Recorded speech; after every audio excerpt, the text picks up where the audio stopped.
નમસ્કાર વિદ્યાર્થીઓ, MA semester 1 એમાં પેપર નંબર 5 શિક્ષણનું સમાજશાસ્ત્ર એમાં આપણે 2 યુનિટ આગળ જોયા. ત્યારબાદ ત્રીજો યુનિટ છે એમાં આપણે જે શિક્ષણ સંસ્થાઓ છે એના વિશે અભ્યાસ કરવાનો છે અને શિક્ષણ સંસ્થાઓના કાર્યો કે શિક્ષણ સંસ્થા કયા કયા પ્રકારના કાર્યો કરે છે. તો શૈક્ષણિક સંસ્થા અથવા શિક્ષણ સંસ્થા એટલે સ્કૂલ, કોલેજ, પછી કોઈ પણ પ્રકારની કોલેજ હોય, ટેકનિકલ હોય, એન્જિનિયર હોય, કોઈ પણ કે જ્યાં વિદ્યાર્થીઓને કેળવણી આપવામાં આવે છે, આ શિક્ષણ સંસ્થા છે. પણ એના કાર્યો કયા કયા પ્રકારના કાર્યો કરે છે તો એમાં આપણે આજે જોઈશું. તો પ્રથમ છે સામાજિકરણ અને સામાજિક નિયંત્રણનું કાર્ય. એ શિક્ષણ સંસ્થા છે વ્યક્તિનું સામાજિકરણ કરે છે. બાળક છે એ બાળક સ્કૂલે જાય તો ત્યાર પછી એને એ બાહ્ય વાતાવરણ મળવાની શરૂઆત થાય કે એ અલગ જ પ્રકારનું હોય. અલગ અલગ વિદ્યાર્થીઓ સાથે રહી અને ઘણું બધી શીખે છે, પ્રવૃત્તિઓમાં ભાગ લેતું હોય છે. શિક્ષકો દ્વારા એને સલાહ સૂચન આપવામાં આવતા હોય છે, તો એ પ્રમાણે એનું વર્તન થતું હોય. તો આ એનું જે ઘડતર છે એ સામાજિકરણ છે. એટલે એ સામાજિકરણનું કાર્ય કરે છે. અને બીજું કે એક સામાજિક નિયંત્રણનું કાર્ય કરે છે કે ત્યાં એને એવું શીખવવામાં આવે છે કે આ પ્રકારનું વર્તન હોવું જોઈએ, આ પ્રકારનું વર્તન ન હોવું જોઈએ. એટલે એક સામાજિક નિયંત્રણનું કાર્ય કરે છે. અને અમુક પાયા ઉપર જે સાંસ્કૃતિક વારસો છે એ વારસાનું સંક્રમણ કરે, એટલે કે હસ્તાંતરણ, આવનારી પેઢીને શું આપવું અને ગઈ પેઢીનો વારસો કેવો છે એ શૈક્ષણિક સંસ્થામાંથી વ્યક્તિ શીખે છે. એટલે એક સામાજિક નિયંત્રણ કરે કે આ પ્રકારની વ્યક્તિનું જીવન હોવું જોઈએ, કઈ બાબત સારી છે, કઈ બાબત ખરાબ છે. આ વસ્તુ છે શૈક્ષણિક સંસ્થામાંથી વ્યક્તિ શીખી શકે. એટલે એક સામાજિકરણ એટલે કે બાળકનું અથવા વ્યક્તિનું ઘડતર કરે છે શૈક્ષણિક સંસ્થા. અને બીજું કે સામાજિક નિયંત્રણ કરે છે કે સમાજ આ પ્રકારનો છે, સમાજમાં આ રીતના રહેવું જોઈએ, આ વસ્તુ છે એ સમાજ માન્ય છે, આ વસ્તુ સમાજે માન્ય નથી કરેલી. તો આવી રીતના એ પણ એક મહત્વનું કાર્ય કરે અને સમાજની સ્થિરતા અને જે સાતત્ય છે એનું જતન કરવામાં શૈક્ષણિક સંસ્થાનો મહત્વનો ફાળો છે. ત્યાર પછી સામાજિક પરિવર્તન સાથે અનુકૂલન સાધવાનું કાર્ય કે જે સમાજમાં આવેલા કેટલાક જે પાસાઓ છે એમાં આવતા પરિવર્તનો જે છે એ નવી પેઢીને અનુકૂલન કરવાનું કાર્ય શૈક્ષણિક સંસ્થા કરે છે. અને એ નવી પેઢીને અનુકૂલન સાધવાનું, કઈ રીતના અનુકૂલન સાધવું પરિવર્તનમાં, આ શૈક્ષણિક સંસ્થા છે એ શીખવાડે છે. અને આવનારી પેઢી જે છે એમાં કેવા કેવા પરિવર્તનોની સંભાવના છે અને એની સાથે કઈ રીતના અનુકૂલન સાધવું એ પણ એક મહત્વનું કાર્ય કરે છે. કારણ કે આધુનિક સમાજ છે તો આધુનિક સમાજમાં કંઈક ને કંઈક દરરોજના માટે પરિવર્તનો છે એ આવે છે. કારણ કે સમાજ છે ગતિશીલ છે અને જ્યાં ગતિશીલતા હોય ત્યાં પરિવર્તન હોય. તો એ જે બાબત છે પરિવર્તનની બાબત એ શૈક્ષણિક સંસ્થામાં એ કઈ રીતના અનુકૂલન સાધવું, પરિવર્તન સાથે કઈ રીતના જીવન જીવવું, પરિવર્તન કેટલું જરૂરી છે, તો આ દરેક બાબત છે એ શૈક્ષણિક સંસ્થાઓ છે એ મહત્વનું કાર્ય કરે છે દરેક બાબત. ત્યાર પછી ત્રીજું છે વ્યક્તિની વ્યક્તિમત્તાના ઘડતરનું કાર્ય કે જે વ્યક્તિ છે એની વ્યક્તિત્વનો વિકાસ કરે છે શૈક્ષણિક સંસ્થાઓ. કે ત્યાં શિક્ષણ સાથે સાથે અલગ અલગ પ્રવૃત્તિઓ કરાવવામાં આવે છે શૈક્ષણિક સંસ્થાઓમાં. એટલે જે એના કૌશલ્યો છે એ નિખરે છે, બહાર આવે છે અને એવી રીતના વ્યક્તિનો વિકાસ થાય છે. એના વ્યક્તિત્વ છે એનો વિકાસ થાય અને એના ઘડતરનું કાર્ય કરે છે. એ પછી રમતગમત હોય, સંગીત ક્ષેત્ર હોય, અથવા શાસ્ત્ર હોય, ધર્મની બાબત હોય કે અન્ય પ્રવૃત્તિઓ, કોઈ પણ પ્રવૃત્તિ હોય, પણ ત્યાં શૈક્ષણિક સંસ્થામાં વ્યક્તિનું ઘડતર થાય છે. એ પછી બાળક છે એ પ્રાથમિક શાળાથી અથવા ધોરણ 1થી કે આંગણવાડીથી કે બાલ મંદિરથી જ્યારે શિક્ષણની શરૂઆત કરે ત્યારથી એનું ઘડતર ચાલુ થાય અને છેક સુધી કદાચ 25 વર્ષ સુધી કોઈ પણ ડિગ્રીનો અભ્યાસ કરે તો ત્યાં પણ એનું ઘડતર છે ચાલુ રહે છે. એટલે શૈક્ષણિક સંસ્થા છે વ્યક્તિની વ્યક્તિમત્તાનું જે ઘડતર કરવું જોઈએ એ એક મહત્વનું કાર્ય કરે છે કે બાળક સમાજમાંથી અથવા કુટુંબમાંથી જેટલું શીખે એનાથી પણ વધારે બાળક અથવા જે વ્યક્તિ છે એ શૈક્ષણિક સંસ્થાઓમાંથી ઘણું બધું શીખે. ત્યાંનું વાતાવરણ, ત્યાં જે વ્યક્તિઓ સાથે સંપર્કમાં આવે છે એની પાસેથી શીખે છે.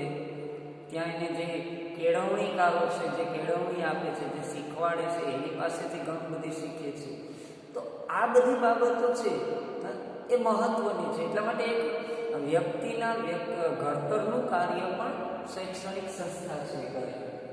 ત્યાર પછી પસંદગી અને ફાળવણીનું કાર્ય. એક જે વિદ્યાર્થીઓની જે શૈક્ષણિક સિદ્ધિ છે એનું મૂલ્યાંકન કરવામાં આવે અને એના આધારે એને આગળના ધોરણમાં પ્રવેશ આપવામાં આવતો હોય છે. તો આ પસંદગી કરે છે. જેમ કે એક્ઝામ લેવામાં આવે તો એક્ઝામ દ્વારા પસંદગી કરવામાં આવે કે ભાઈ આટલા વિદ્યાર્થીઓ છે પાસ થાય તો એની પસંદગી થઈ કે એને આગળના ધોરણમાં મોકલવામાં આવેલા છે. ત્યારબાદ બાકીનાને ના પસંદ કરવામાં આવે છે કે જેને નાપાસ કરે છે. એવી જ રીતના કોઈ પણ સંસ્થાઓમાં ત્યાર પછી એની શૈક્ષણિક સિદ્ધિઓ છે, ઘણી બધી એવી પ્રવૃત્તિઓ હોય, રમતગમત છે, સંગીત છે, અન્ય પ્રવૃત્તિઓ હોય, તો એમાં પણ જે સારું કાર્ય કરતા હોય વ્યક્તિઓ એની પસંદગી કરવામાં આવે. એ પસંદગીના આધારે એને પ્રોત્સાહિત કરવામાં આવતા હોય છે. એટલે પસંદગીનું કાર્ય પણ કરે કે કોઈ સારો ખેલાડી હોય તો એ સારી રમત રમતો હોય તો એ ખેલાડીને આગળ પ્રમોટ કરવામાં આવે, પ્રોત્સાહિત કરવામાં આવે, એની પસંદગી કરવામાં આવે કે ભાઈ 500 વિદ્યાર્થીઓમાં એ સારું એનું પરફોર્મન્સ છે એ રમતની બાબતમાં અથવા અન્ય બાબતમાં, તો એને આગળ મોકલવામાં આવે. 500માંથી એની જ પસંદગી કરવામાં આવે છે. તો આ એક પસંદગી અને ફાળવણીનું કાર્ય છે એ પણ મહત્વનું છે અને એના આધારે એને શૈક્ષણિક સહાયો પણ આપવામાં આવતી હોય છે. એટલે સંસ્થા છે એ ઘડતરનું કાર્ય કરે અને વ્યક્તિના વિકાસમાં પણ એનો મહત્વનો ફાળો જોવા મળે છે. ત્યાર પછી જે સામાજિક ગતિશીલતા સર્જવાનું કાર્ય કે જે શિક્ષણ સંસ્થા છે એ વ્યક્તિઓને શિક્ષણ પૂરું પાડી અને એની શૈક્ષણિક સિદ્ધિના આધારે સામાજિક ગતિશીલતા પૂરી પાડે છે. કે કોઈ પણ વ્યક્તિ છે શૈક્ષણિક સંસ્થામાં અભ્યાસ પૂર્ણ કરે તો ત્યાર પછી એને સમાજમાં પ્રવેશ મળે તો એ એક નવો જ વ્યક્તિ સમાજને મળતો હોય કે જે પરિવર્તનશીલ હોય. કારણ કે ઘણું બધી શીખેલો વ્યક્તિ છે. પ્રાથમિકમાં ભણતું બાળક છે એ પ્રાઇમરી પૂરું કરી અને હાઈસ્કૂલમાં આવે, હાઈસ્કૂલ પૂરી કરી અને હાયર સેકન્ડરી, ત્યારબાદ કોલેજ વિભાગમાં, તો એ જે સ્ટેપ છે ને એ સ્ટેપમાં એ ઘણું બધું શીખી અને એક નવો વ્યક્તિ આવતો હોય છે, એક નવો વિદ્યાર્થી આવતો હોય છે કે જે પરિવર્તનશીલ હોય છે. એટલે સતત સમાજ છે ગતિશીલ રહે છે. એટલે એ જે એની આવડત છે એના આધારે સમાજને ગતિશીલ રાખે છે. તો આ શૈક્ષણિક સંસ્થા છે એ સમાજને આવી રીતના ગતિશીલ રાખે છે કે એ સતત પરિવર્તનશીલ રાખે છે. ઘણું બધી શીખવાડીને સમાજમાં મૂકે છે અથવા આગળના ધોરણમાં એ વ્યક્તિને મોકલે છે. એટલે એ વ્યક્તિ પરિવર્તનશીલ બનતો જાય અને વ્યક્તિ પરિવર્તનશીલ બનશે તો સમાજ પરિવર્તનશીલ બનશે. એટલે સમાજને પરિવર્તનશીલ બનાવવાનું પણ એક મહત્વનું કાર્ય કરે.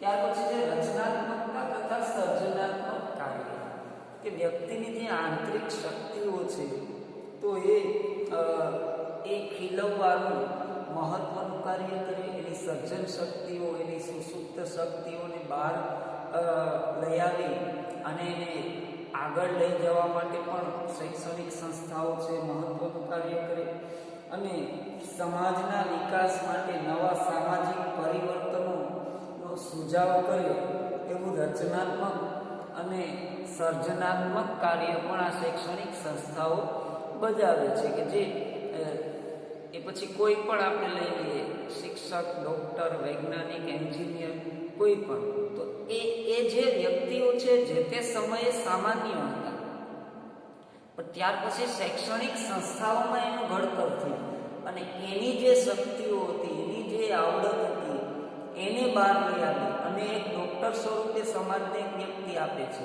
એક એન્જિનિયર સ્વરૂપે, એક વૈજ્ઞાનિક સ્વરૂપે, એમ અલગ અલગ વ્યક્તિઓ સમાજને આપે છે. એટલે એ જે રચનાત્મકતા છે એ બહાર લઈ આવે અને સમાજને નવા વ્યક્તિ આપે, જેથી સમાજમાં પણ સર્જનાત્મકતાનું પ્રમાણ વધે છે. તો એ પણ એક મહત્વનું કાર્ય છે. ત્યાર પછી છે જ્ઞાન સર્જનનું કાર્ય, કે મહત્વની બાબત છે. શૈક્ષણિક સંસ્થાઓનો મુખ્ય ધ્યેય જ્ઞાન સર્જનનું કાર્ય હોય છે, કે વ્યક્તિને સાચા જ્ઞાન વિશે જાણકારી મળે, એ મહત્વનું કાર્ય છે. તો દરેક શૈક્ષણિક સંસ્થાઓ છે એ કોઈ પણ પ્રવૃત્તિ છે તો એમાં ઓછે વધતે અંશે થતી હોય અન્ય પ્રવૃત્તિઓ, પણ જ્ઞાન છે એનું મુખ્ય કાર્ય છે કે દરેકને જ્ઞાન મળી શકે, દરેક વ્યક્તિમાં જ્ઞાનની જાણકારી મળે એવા પ્રયત્ન દરેક શૈક્ષણિક સંસ્થાઓના હોય છે. એટલે એ જ્ઞાન સર્જનનું પણ મહત્વનું કાર્ય છે આપણને જોવા મળે છે. ત્યાર પછી છે અન્ય કાર્ય, કે આ સાત સિવાયના પણ આધુનિક સમાજમાં આપણે અન્ય શૈક્ષણિક સંસ્થાઓના કાર્ય છે આપણને જોવા મળે છે. તો એમાં 5 કાર્યો છે. એ 5 કાર્યો, અન્ય કાર્યોમાં બાળકોની સંભાળ અને ઉછેરનું કાર્ય, કે શૈક્ષણિક સંસ્થાઓ છે એ બાળકોની સંભાળ અને ઉછેરનું કાર્ય પણ કરે છે. એવી રીતના કે બાળક છે એ આધુનિક સમાજમાં 2.5 કે 3 વર્ષનું થાય એટલે એને બાલ મંદિરમાં મૂકવામાં આવે છે, અથવા લોઅર કેજી, અપર કેજી એવી રીતના મૂકવામાં આવતું હોય. તો આ જે બાબત છે ત્યાં બાળકોની સંભાળ રાખવામાં આવે છે અને ત્યાં એનું ઘડતર કરવામાં આવે. તો જે વ્યાવસાયિક માતા પિતાઓ છે કે જે બિઝનેસ કરે અથવા નોકરી કરે, તો એના માટે બાળકોની સંભાળ રાખવી અને ઉછેર કરવો એ થોડું અઘરું પડી જતું હોય. તો એના માટે થઈ અને આ બાલ મંદિર છે, આંગણવાડી છે, અથવા જે પ્રાઇવેટ સ્કૂલો છે, એક વરદાન રૂપ સાબિત થાય છે કે બાળકનો ત્યાં ઉછેર પણ થાય અને પોતાના વ્યવસાયમાં એ પૂરતું ધ્યાન પણ આપી શકે છે. તો આવી રીતના એ બાળકનો ઉછેર અને એની સંભાળનું કાર્ય પણ કરે છે. ત્યાર પછી છે સમય રોકાણનું કાર્ય, કે જે આધુનિક સમાજમાં અને ખાસ કરીને શહેરી વિસ્તારમાં જે છે સમય રોકાણનું કાર્ય પણ આપણને જોવા મળે છે. જેમ જેમ વ્યક્તિ છે બાળક સ્વરૂપે આગળ વધે, એક ધોરણમાંથી બીજા ધોરણમાં એવી રીતના આગળ વધતો જાય છે અને ત્યારબાદ એક સમય એવો આવે કે એને વ્યવસાયમાં જોડાવાની ઉતાવળ હોય છે, કે જે નોકરી કરવી એવી રીતના એક ઉત્સાહ હોય છે. તો ત્યારે જ્યાં સુધી એને વ્યવસાય અથવા નોકરીની તક ન મળે ત્યાં સુધી એ વ્યક્તિ છે એવું વિચારે કે નોકરી ન મળે ત્યાં સુધી આપણે કોઈ પણ અભ્યાસ ચાલુ રાખીએ. તો એ અભ્યાસ ચાલુ રાખે છે એટલે ત્યાં એક સમય રોકાણનું કાર્ય થાય છે કે જ્યાં સુધી એને વ્યવસાય અથવા નોકરીની તક ન મળે ત્યાં સુધી એ કોઈ પણ અભ્યાસ ચાલુ રાખે કોઈ પણ શૈક્ષણિક સંસ્થામાં, અને એ એક યા બીજા પ્રકારે એ શૈક્ષણિક સંસ્થા છે એ નોકરી ન મળે ત્યાં સુધી એને ત્યાં એ અભ્યાસ સ્વરૂપે રોકી રાખે છે. તો આ જે રોકાણ છે એ સમય રોકાણ નું કાર્ય છે થતું હોય છે. અને આવી રીતના અન્ય વ્યવસાય કરતા વ્યક્તિઓ છે તો એ લોકો પણ ફ્રી સમયમાં કોઈ પણ શૈક્ષણિક સંસ્થાઓ સાથે જોડાય અને પોતાનો કોઈ પણ અભ્યાસ છે પૂર્ણ કરતા હોય એવી બાબતો પણ જોવા મળે છે. અને કોઈ નીચી નોકરી અથવા નીચો વ્યવસાય કરતા હોય તો એવા વ્યક્તિઓને ઉપર જવા માટે, બઢતી મેળવવા માટે જેની પણ શૈક્ષણિક સંસ્થાઓ છે ત્યાં એને શિક્ષણ આપે છે. એટલે એ સમય છે એ ત્યાં રોકી રાખે અને ત્યારબાદ એને બઢતી મળી શકે, આગળ વધી શકે.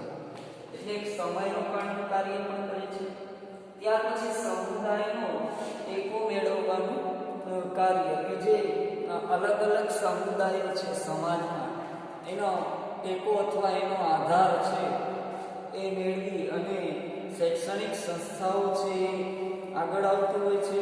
જેમ કે સમુદાયમાં કોઈને કોઈ પ્રવૃત્તિઓ અવારનવાર થતી હોય છે અને ત્યારબાદ શૈક્ષણિક સંસ્થાઓમાં પણ એ બાબત છે આપણને જોવા મળે છે.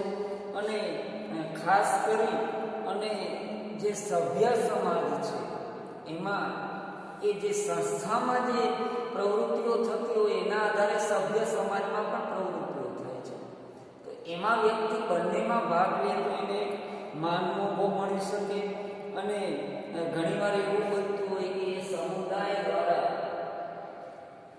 સંસ્થામાં જે પ્રવૃત્તિઓ થાય છે એના આધારે પણ થતી હોય છે, એની ગાઈડલાઈનના આધારે. અથવા સંસ્થા દ્વારા સમુદાયમાં પણ ઘણી બધી સામાજિક પ્રવૃત્તિઓ કરવામાં આવતી હોય છે. જેમ કે અલગ અલગ પ્રકારના કેમ્પ કરવામાં આવે, NSSનો કેમ્પ છે તો એ સંસ્થા દ્વારા સમુદાયમાં એટલે સમાજમાં કરવામાં આવતો હોય. સ્વચ્છતા અભિયાનનો કેમ્પ ઘણીવાર કરવામાં આવતો હોય ગામડે ગામડે જઈને. તો આવી રીતના સમુદાયનો ટેકો મેળવવાનું કાર્ય કોઈ પણ પ્રકારે એકબીજાના ટેકો સમુદાય અને સંસ્થા છે એ ટેકા સાથે અથવા આધાર સાથે ચાલે છે. એટલે એ પણ એક આધુનિક સમાજમાં આપણને એ કાર્ય છે એ જોવા મળે. ત્યાર પછી ચોથું છે પેટા સમૂહની પરંપરાનું કાર્ય. પરંપરા છે જાળવવાનું કાર્ય કે જે પેટા સમૂહો છે. જેમ કે ખ્રિસ્તી મિશનરી દ્વારા ચાલતી સ્કૂલો, ત્યારબાદ છે સ્વામિનારાયણ સંપ્રદાય દ્વારા ચાલતી સ્કૂલો, મુસ્લિમ મંડળો દ્વારા ઊભી કરાયેલી શાળાઓ જે છે. તો આવી રીતના જે અલગ અલગ સંસ્થાઓ છે, અલગ અલગ જ્ઞાતિઓની સ્કૂલો હોય, સંસ્થાઓ હોય, તો એ જે પરંપરા સ્વરૂપે છે તો એ જાળવવાનું કાર્ય કરે છે કે એ અમુક એ જ્ઞાતિ દ્વારા અથવા અમુક ધર્મ, અમુક સંપ્રદાય દ્વારા જે સ્કૂલો ચાલતી હોય તો ત્યાં એના કેટલાક ધારાધોરણ હોય એનું પાલન છે ફરજિયાત કરવું પડતું હોય. અને એ ધારાધોરણ છે એ પારંપરિક ધારાધોરણ છે એ જોવા મળતા હોય છે. એટલે આ એક અગત્યનું કાર્ય છે. પણ એ જે પરંપરાઓ છે પાલન કરવાની હોય છે વ્યક્તિને કે બાળકને, તો એ અમુક મર્યાદાઓમાં હોય છે. કે કોઈ પણ સંપ્રદાયની સ્કૂલ છે તો એવી રીતના પરંપરાઓનું પાલન કરાવીને શિક્ષણ આપે, પણ અમુક એની મર્યાદા હોય. સરકારશ્રીના નિયમ પ્રમાણે કોઈની પણ ધાર્મિક લાગણી ન દુભાય એ પ્રમાણે એ નિયમોનું પાલન કરી એ મર્યાદામાં રહી અને શિક્ષણ આપવાનું હોય છે.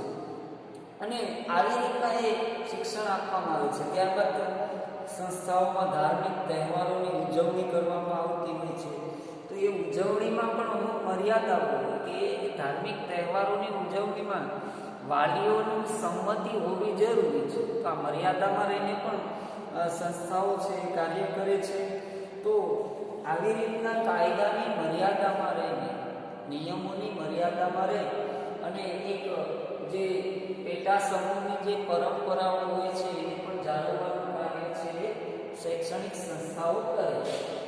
ત્યાર પછી પાંચમું છે છોકરા છોકરીઓને પરસ્પરના પરિચયમાં આવવાની તક પૂરી પાડે છે. કે ઘણી જગ્યાએ ભાઈઓ અથવા બહેનોની અલગ અલગ સ્કૂલો, કોલેજો હોય તો ઘણી જગ્યાએ સાથે સંસ્થાઓ હોય છે, સ્કૂલ, કોલેજો.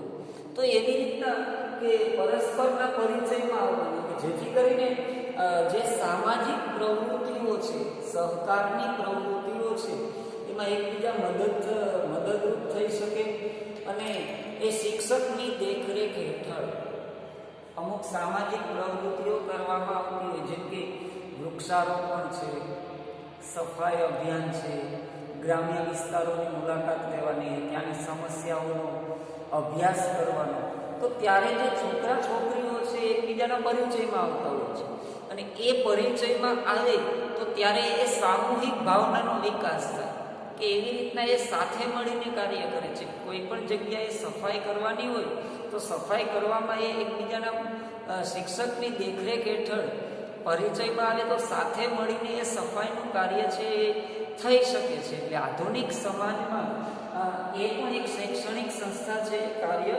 કરે છે. તો અહીં આપણે જોયું કે આધુનિક સમાજમાં જે શૈક્ષણિક સંસ્થાના કાર્યો છે તો એ આ પ્રકારે શૈક્ષણિક સંસ્થા છે એ કાર્ય કરે છે અને આ સિવાયના પણ ઘણા બધા કાર્ય કરે છે.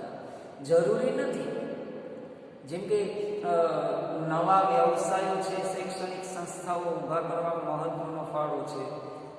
ત્યારબાદ અલગ અલગ કૌશલ્યો ધરાવતા વ્યક્તિઓ છે અલગ અલગ વ્યવસાયોમાં આપે છે શૈક્ષણિક સંસ્થાઓ, કે અલગ અલગ ડિગ્રીઓ અથવા આવડતવાળા વ્યક્તિઓ છે સમાજને આપે, ઉદ્યોગમાં જગતમાં આપે છે. તો આવા ઘણા બધા અસંખ્ય કાર્યો છે શૈક્ષણિક સંસ્થાઓ કરે છે. મુખ્ય કાર્ય છે એ આપણે અહીં આટલા જોઈ શકીએ છીએ અને અહીં આજે શૈક્ષણિક સંસ્થાના કાર્યો છે એ ટોપિક આપણે પૂર્ણ થાય છે.